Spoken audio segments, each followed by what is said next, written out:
You're watching WJLA 24/7 News. Good Morning Washington. On your side. Millions of couples have had to adapt to being around each other much more over the last year, including working in close quarters as many offices are staying closed. This new normal can often intensify disagreements, especially when it comes to money matters. So joining us with helpful tips for couples to navigate financial disputes is Steve Siebold, certified financial educator and author of How Money Works. Great to have you here this morning, Steve. Now, you have 5 tips for us, and the first is all about the importance of just talking it out. Yeah, communication is key, especially when it comes to something so emotionally driven as money. So you need to talk it out with your partner, make sure you're on the same page. People have different philosophies about money. So communicate, communicate, communicate. Now, why do you say that couples should pick and choose their battles? Well, if it's something small, let's say someone makes an expenditure, they have too much wine one night and they're on Amazon and boxes start showing up the next day, but they're small purchases, you might want to let that one go.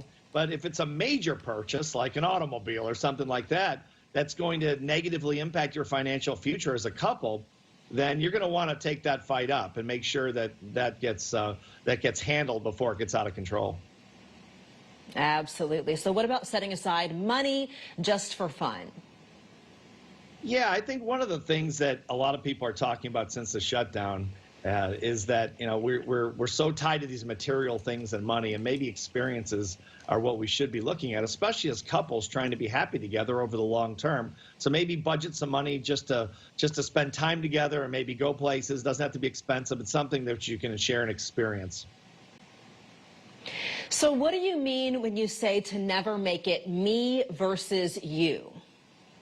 Well, I think you want to be careful about it being your money and my money. If we're a couple, it's our money. Even if you have separate accounts, which is fine, you're making decisions, financial decisions, as a couple as you would any other decision. So I think you want to do it together and take responsibility for the good financial decisions as well as the poor financial decisions. And that way you're sharing the experience as opposed to doing it separately and making it a fight between two people. Okay, now you also recommend setting emotion aside when it comes to money. Why is that? Yeah, emotion and money don't mix. They're like oil and water in any context whatsoever I've ever seen in 30 years of doing this work.